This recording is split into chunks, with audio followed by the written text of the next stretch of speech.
Thank you for coming. There's nothing worse than being asked to be a speaker and turning up to an empty room. And actually, whilst there's 18 speakers on stage, there's a lot more know-how in the room than all of us put together. And that's hopefully something I want to speak to today. So, Europe is bankrupt. Very, very, very bankrupt. We've been having a party for the last 10 years. And the worst part about it is that it's over. And actually, we now have to pay back everything that we've done before. I would highly recommend a book called Boomerang by Michael Lewis, who quite well and has some fantastic examples of how much we spent over the last 10 years and what a tragic mess Europe is today. And this is not a political statement, this is just a matter of fact. To put this into context, let me give you a couple of examples. In 2003, Iceland had three banks, with assets of around 3 billion euros. In the following 3.5 years, those assets increased to 130 billion euros. And then they went bust. Ireland, somewhere that I've come from, there was one single bank. It was called the Anglo-Irish Bank. It had what they technically call liquidity issues. It had 34 billion euros worth of liquidity issues, which represented half of its assets. And to put that into some form of context, that's in Ireland. If you were to try and replicate that in the US, that would sum up to somewhere near $3.4 billion. Can you imagine what it would look like in the US if a bank wiped that off the balance sheet? So where does this leave us? In trouble. We've run out of money, we've gone to the cash till, actually we've borrowed ourselves. As somebody described to me this morning, actually we're never going to repay the debts of the last 10 years. We're just going to have to find a way to cope with what we've left ourselves with. So, I'm a simple man. I think of capital in 3 different ways.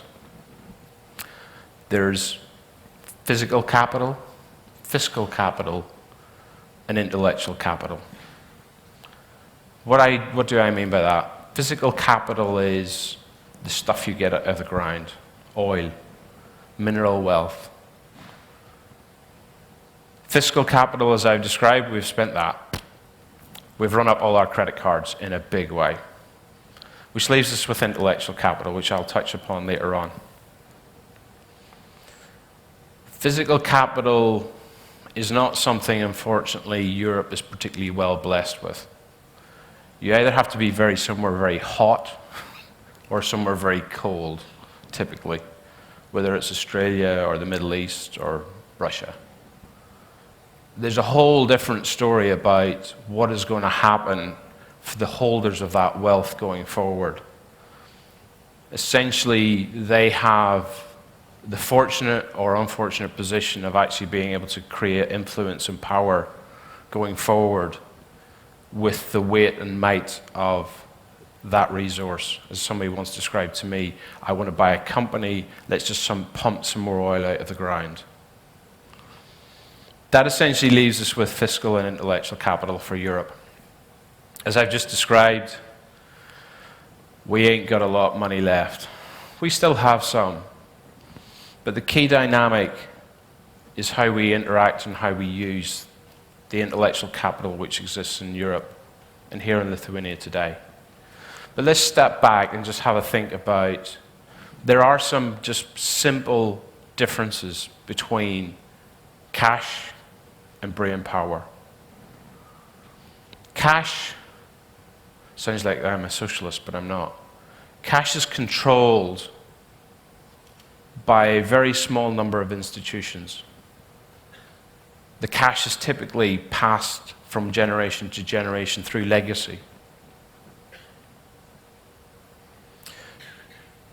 Money also typically comes with terms and conditions.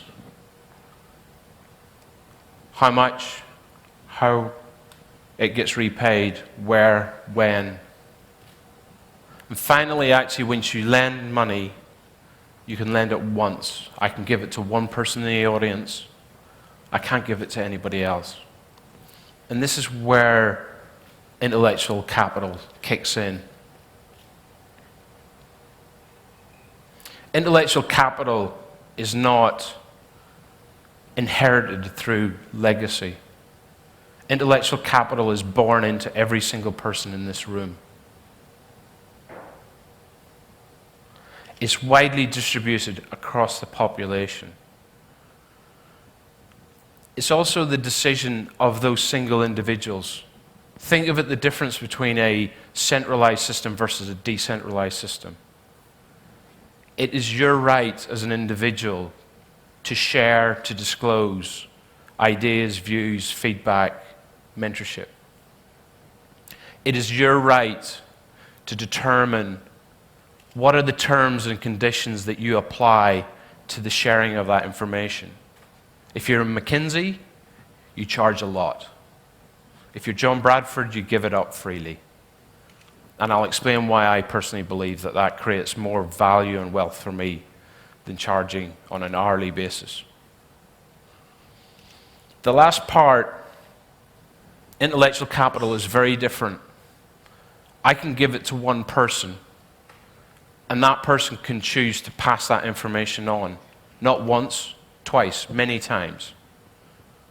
There is a much more viral effect which can be created through the sharing of information. Unlike cash, coming back to that, you have one hit. So why now? Why has this become incredibly important now? This is not just about the fact that we don't have money, but the world has changed in the last 10 years. Specifically in the area that I work in, which is helping startups, helping early stage businesses. The cost of starting a business has fallen through the floor. It's now almost to the point where there's an expression used in the States called ramen positive. Ramen being the noodles that you have to eat to survive. That's how much it costs to start a business today. And because of things like the internet, the cost of reaching your audience, the distribution that you can achieve, has essentially fallen to zero. You have equally as much right and ability to distribute your product, your service, here today in Vilnius, as anyone else in the world. To kind of put that into context, and these are rough metrics, essentially, every 18 months, the cost of doing a startup effectively halves. I did a startup in 2000, which didn't particularly go very well, but we had a lot of fun spending 25 million euros. I sat in a pub about 2 years ago with what was the CTO of that business, and we did a back of an envelope calculation to work out if we were to replicate that business today, how much would it cost? Essentially, it was a tenth. 2.5 million euros it would have cost. But this is not just about web industries, web technologies. There are many other industries which are going through massive declines in the cost of prototyping, testing, distributing technologies. Probably actually the most interesting of all of them is actually genome analysis. So where we talk about the cost of starting a business reducing by a half every 18 months, over the last 10 years, the cost of doing genome analysis has dropped by over 1,000-fold. And it's going to continue. So the world in which we exist is changing. It's shifting away from the need to raise money. The shift is moving toward the notional idea that actually the grey stuff, the thought processes, the feedback, the stimuli that you get from other people creates much more value, specifically in early stage within a business. Somebody smarter than me once described investment capital. It's like rocket fuel. It allows you to get somewhere faster. It's like there's a market opportunity, let me write you a check so you can get there faster. The problem with early stage businesses today are they become fixated because of wonderful programs such as Dragon's Den and the like. People believe that what happens in a business today is you stand up, you have a great idea, you go and pitch, you get money, and then you deliver it. Actually, guess what? For the last 3,000, 2,000 years, it hasn't been like that. You get a good idea, you start a business, and sometimes you need investment capital. The reality is the grey matter, the smarts, the intelligence, the intellectual capital which exists in this room is the navigation system. You've got to figure out which way you're going to point your bloody rocket before you light the fuse.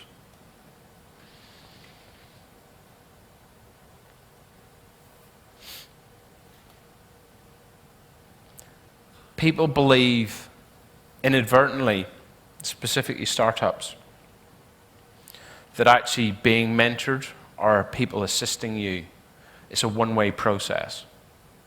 The notional idea that I sit and I help on a day-to-day basis teams, and it feels like, I was describing to somebody earlier, a teacher-student relationship. Mentorship is not like that, and it shouldn't be like that.